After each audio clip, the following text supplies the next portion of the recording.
Greetings, Ohio Valley. This is Dan Lima with OSU Extension from Belmont County. And this is Karen Cox from WVU Extension in Ohio County. Thanks for tuning in to Extension Calling, your source for research-based information for the farm, garden, and home.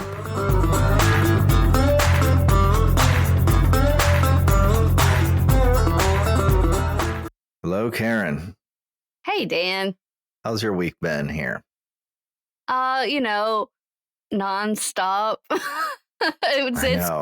We're prepping for the fair. We're prepping for Hands-on Ag Day. We just got a lot going on right now. And, the West Alexander Fair just wrapped up and the Belmont County Fair just wrapped up. That's right.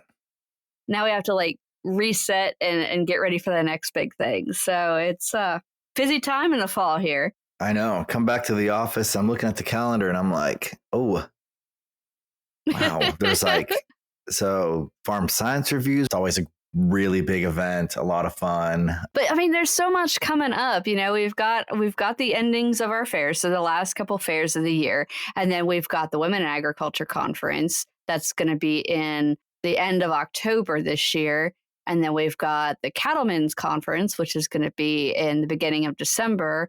There's so many opportunities to get out and learn. There's a forest farming conference that's coming up. There's just so much out there. And so wherever you are, if you want to learn more about your garden, your farm, your forest, just contact your local extension office and ask them, hey, what's going on? Because there's a lot of opportunities to learn. Even if you want to go online, extension services across the country have created amazing online learning opportunities. And of course, you can always tune into this show. That's right. And you can select what you want to hear about. Yeah, through the podcast. We've spoken on an array of things all over the place.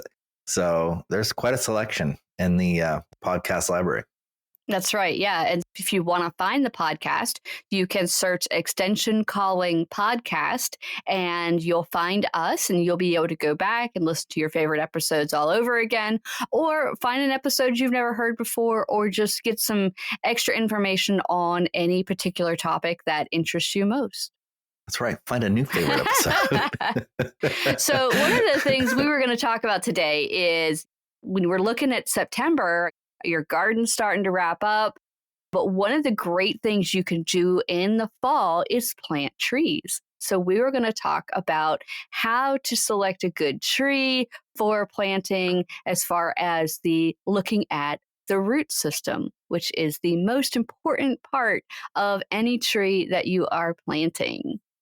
Yeah. And don't be deceived by the leaves turning this time of year. You got, people seem to forget, leaves aren't always green.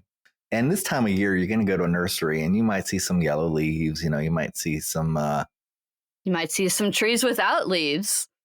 Might see some trees without leaves at all. I was going to say, some of them might even have fallen off, but that's not an indicator of a poor plant. So think about what time of year it is. Look around. And you'll find trees already turning all over the place. I don't think it really helps things that it's been particularly dry. Correct me if I'm wrong, Karen, but trees tend to go dormant a little quicker without rain. Well, maybe. So a lot of times when we're looking at, getting good tree color, you having a good amount of rain and then a dry period can actually cause those trees to pop a greater color, maybe a little bit earlier. Yeah, if we haven't had rain, but they're still on a schedule. They have a plan. They typically go more towards the length of the day than the amount of rain that we've had for it getting to their dormancy. It just feels a little sooner than I remember. We're kind of early in September. And I have seen some leaf change, on the drive to work, just kind of you're looking around. It's mainly green. I agree with you. But there are trees that are either half or some species are all yellow. Yeah, well, some species do turn earlier than others, but one of the things you can look for in your own yard trees is the ones that change color earlier like really early, unusually early, or earlier than they ever have before, that's a lot of times a symptom of stress for the tree. So it's really important to pay attention to that, to say, oh, hey, why is my tree changing at the end of July this year? That's a little early. Well, then that's usually a signal that something is making your tree very unhappy, and you need to try to figure out what that is and take some action for it. And it could just be that we've had some pretty hot, dry periods, and maybe it just needs a little extra water. But typically, it is a early warning symptom that your tree is going into decline. And the number one reason trees in urban and suburban areas go into decline is from root failure. And so when you are planting a tree and purchasing a tree, making sure that that plant has a good, healthy root system on it is critical to making sure that you have lots of years to appreciate that beauty once it's in the ground. All right, but for the record, September is what I mean, like by an early color change, not July. July, 100% agree with you. Like if you see it in July, that's a major problem. But like it's been kind of dry. Sometimes you think more October color changes, but it's starting to happen, I guess, is the best way to put it. You're already kind of seeing signs of it. Yes, yes. Fall is coming. It is coming. It's almost sweater season. I'm so looking forward to sweater season. It's my favorite time of year. Anytime I can wear a sweater, I'm happy. You can wear a sweater every day of the year. Absolutely if you wanted not. Absolutely not. I mean, don't let the temperature stop you from wearing your favorite sweater. No, man, I don't deal with heat well. I can't handle that. But yes. All right. Well, that was a little off topic. That's right. So first day of autumn is on the 23rd of September. So, but I do have to say this, that if there is an extended drought, like Dan was saying, you can have an earlier color change than usual. So yes, I kind of like sugar-footed around that for a little bit, but yes, you are correct, Dan. That can influence it, but it's not just that. There's a lot of other things that go into it. I understand sometimes your eyes deceive you, but I mean, I've noticed. All right, so enough with the leaves. That was just kind of like an anecdote about today's show. Like the leaves this time of year in a nursery setting when you're buying trees aren't really indicative of that tree's health. Well, not 100% indicative of that tree's health, especially now, right? But let's move on to the root of the show. Right. So fall is a great period of time to plant a tree, because since those leaves are no longer drawing they create nutrients. Photosynthesizing. But since the leaves are no longer needing the attention of the tree, we'll just put it that way, the tree turns its focus onto the roots. So the trees aren't necessarily completely dormant like we think they are. The roots are still actively growing. And so when you plant a tree in the fall, the tree focuses more on that root development than on the leaf and branch development. And so it actually can help your tree get a better establishment than if you were to plant it in the spring, where it's more strongly focused on getting new leaves so that it can create the sugars to feed the tree throughout the year. And that goes for shrubs and perennials as well, which you will also find a lot of times discounted this time of year. Yeah, any woody plant, really. So yeah, for sure. But so when you're looking at tree roots, a lot of times when you're buying a tree, most people will get them in a container. So that plastic container. And the first thing I'm going to say to you is pull it out of that container before you take it home. Pull it out, look at the root system, and try to determine whether or not there's some problems going on. And by problems, I'm talking about girdling roots.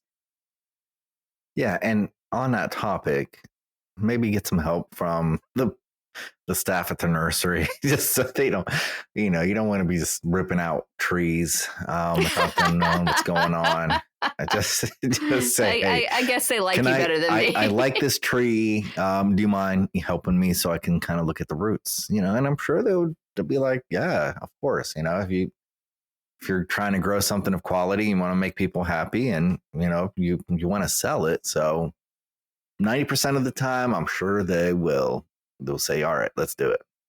What you're looking for is the roots that have grown up against the edge of the pot and turned. And this is really tricky because trees don't start off in that really big pot that you're buying them in. They start off in a much smaller one.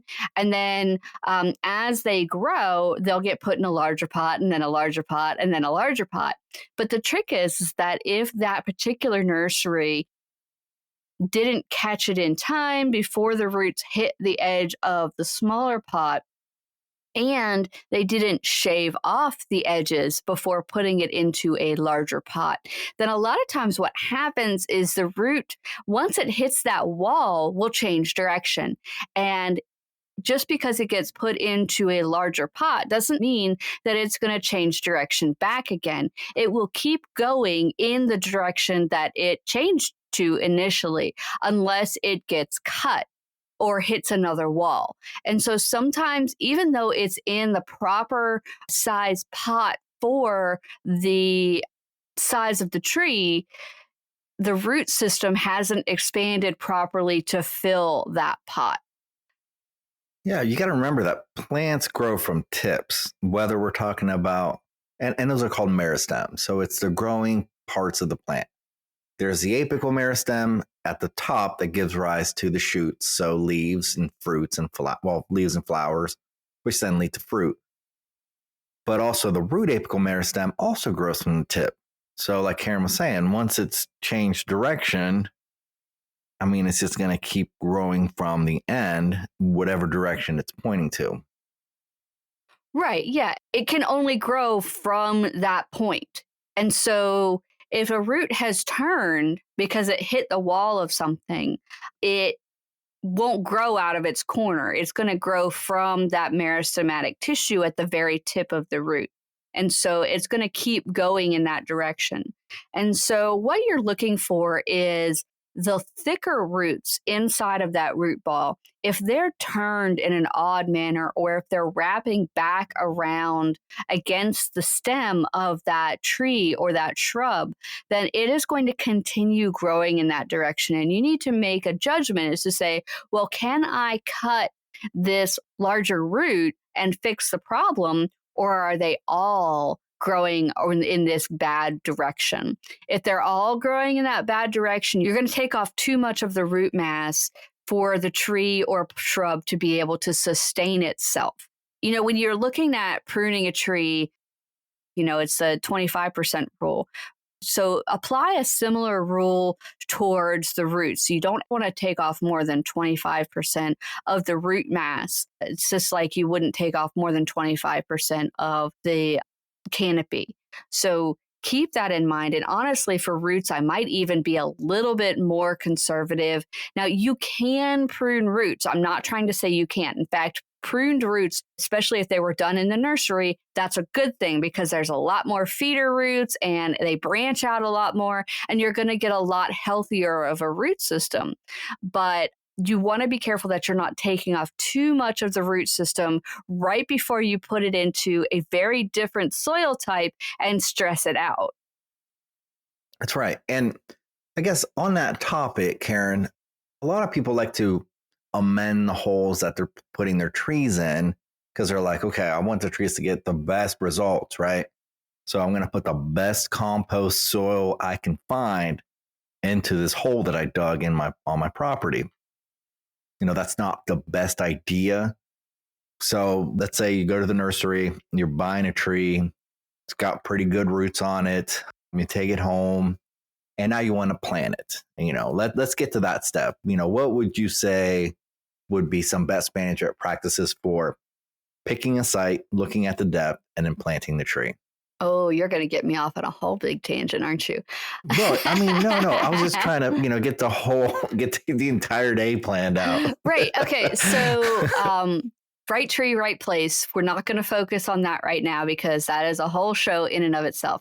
But to look at the planting whole. So, you want to plan for the mature size of the tree. So, if you're planting an oak, recognize that it's going to have a 30-foot crown spread. If you're planting a dogwood, you're going to have maybe a 15-foot crown spread. And you can plant it much closer to your house, but you still can't plant it right up next to your house. So, plan for the mature size of the tree so that you can be happy whenever it's done growing. And would you say for that, when you're looking at the drip edge along the canopy of the tree, right? So you got the drip edge. So the perimeter of the leaves, that should be about the root extension for a mature tree? Well, actually, the roots are going to go out about twice that far. Okay. However, just like if a root hits a wall of a container, if a root hits the wall of your house, like say your basement or whatever, it will turn. The trick is that you only want the little feeder roots to get out to your basement wall so that they're not super strong and they're not going to force their way into your basement. Another reason to make sure you plant that mighty oak a little bit further away because those roots are mighty too. And keep in mind that the majority of the roots are in the top 6 to 8 inches of soil.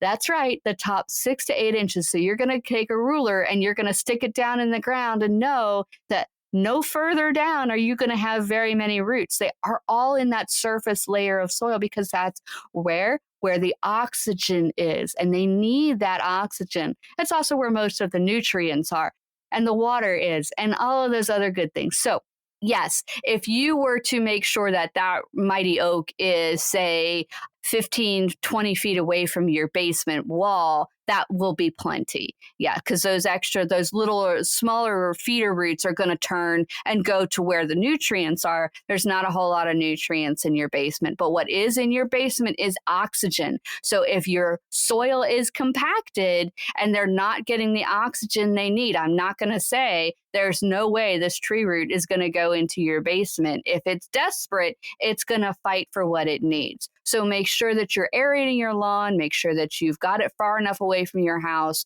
and then you won't have problems with tree root encroachment on your basement.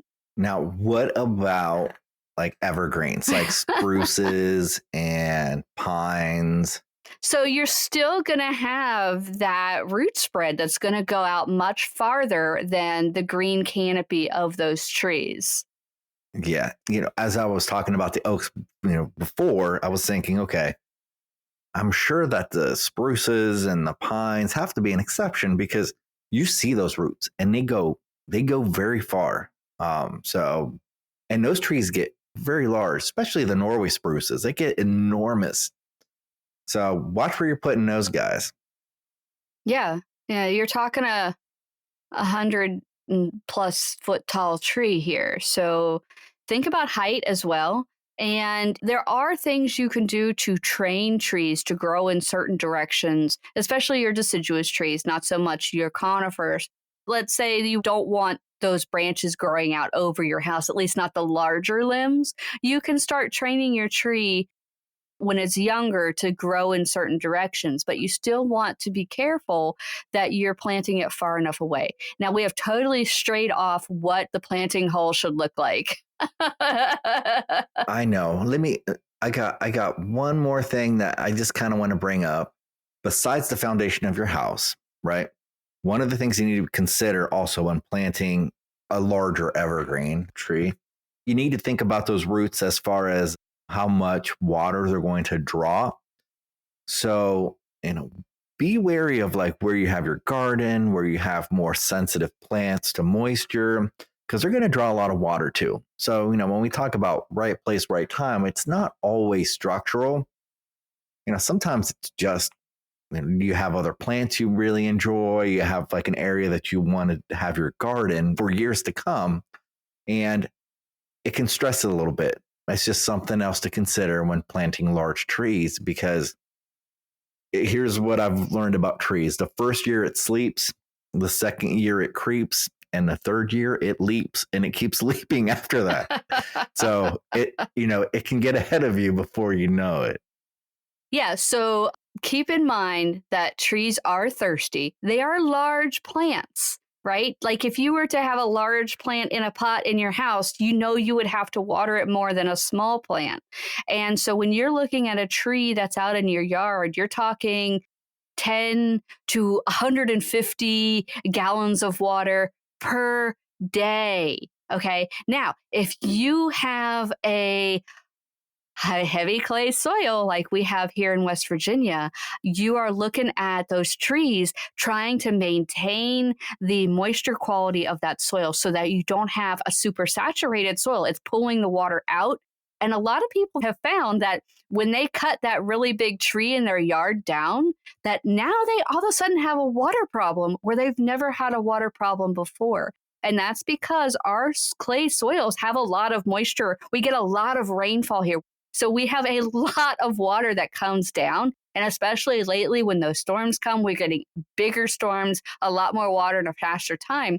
But when these trees are there, they're continually pulling water out of the soil. So when you take that tree away, now there's nothing pulling that water out of the soil. And you may start having water encroachment in your basement that you've never had before. So keep that in mind that those trees are providing a much broader variety of services than you have considered, really. They're not just providing shade, but they're also keeping water out of your basement. They're also cleaning the air. They're also reducing your energy bills. They have a lot of things that they're doing for you other than just being green and pretty and making you have to rake leaves. So keep that in mind.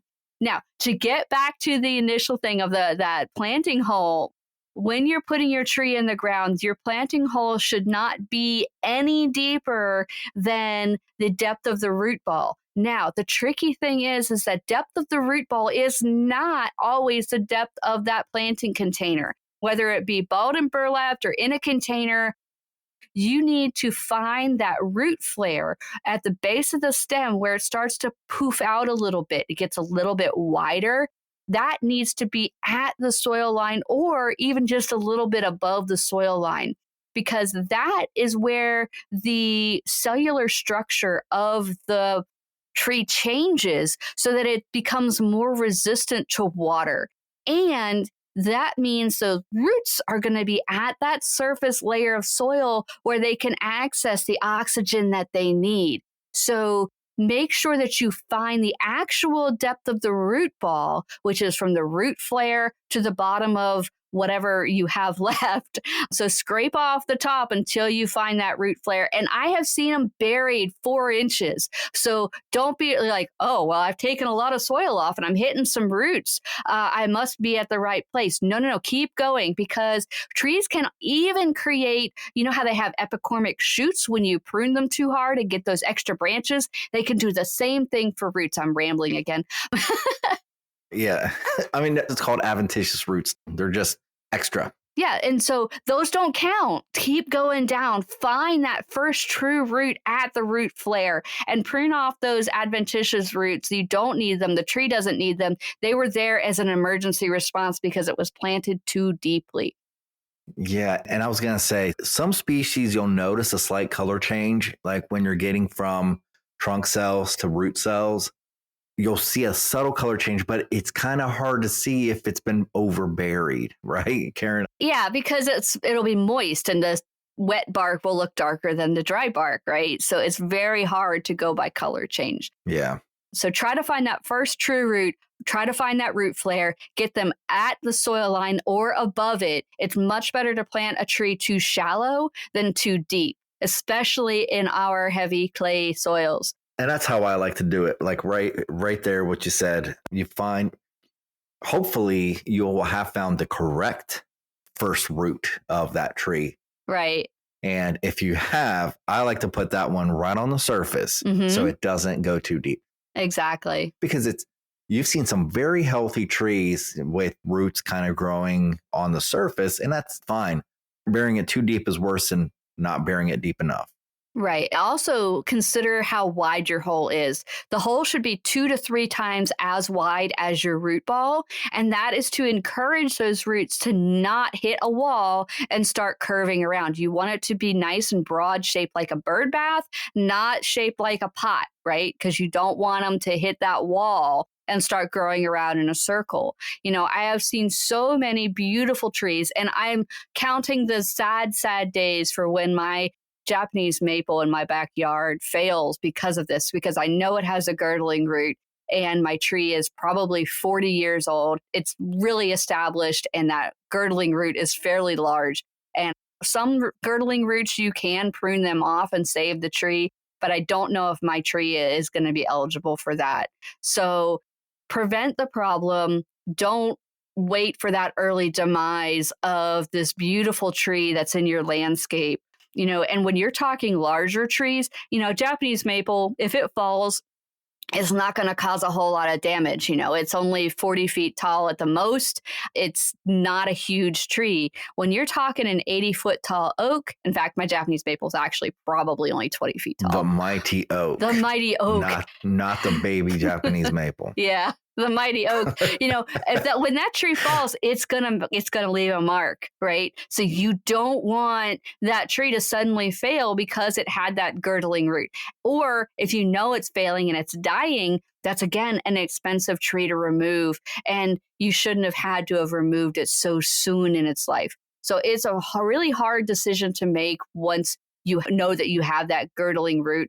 There are a few companies that can use what's called an air spade and pull the soil off of your root system and repair that girdling root by cutting it off, basically. But that is very stressful for the tree, because depending on how much of the root system is attached to that girdling root, you could be losing 25, 30% of your root system. So it can be very stressful for the tree, and it won't work for all trees. So you have to be cautious with that. And again, that's a very expensive technique to do. For some trees, it's really worth it, but there are very few companies that will do it, and it's very expensive. It's much better to not have the problem in the first place and to plant the tree properly. And here's another thought too. Like, the younger a tree is, the less likely a girdling root's going to cause permanent damage too. So they're also a little cheaper, and they're going to take a lot longer to get to where you want them, whether that's fruit production or shade. Right. But there is something about, getting a younger tree and being patient with it, because it's starting it off right could actually take it to a very healthy, beautiful tree down the road. But again, there's that patience. It is a little bit cheaper. Well, sometimes a lot cheaper to get a younger tree. Yeah. Every year a tree grows, it adds a lot of expense out of your pocket. Yeah. Well, I usually recommend a 2-inch caliper for a maximum size to plant, because after that, they get way too big to manage without breaking your back. But B, they respond better to that. They have less transplant shock and things like that. But I'm glad you said smaller tree, because if you have a tree that, let's say you bought your house 5 years ago and you planted a tree and you're like, oh, I didn't do any of these steps, I might have a girdling root. You can use that air spade technique now to check to make sure you don't have a girdling root and fix the problem before it becomes a problem. And that's going to be a lot less expensive than having to come in after it has become a problem. You're starting to get tree decline. You see the dieback from the top of your tree coming down in the center. That's almost always a sign of a root problem. And so, yeah, check out your trees. If you know you have a problem, you didn't do it right, go back in and fix it now. It's going to be much better than waiting until that girdling root causes a problem. Thanks for listening to Extension Calling. This show is a collaboration between OSU Belmont County Extension Educator Dan Lima and WVU Ohio County Extension Agent Karen Cox. If you'd like a transcript of this show, contact us at the office. Also, let us know if you enjoy the show by ranking us on your podcast app.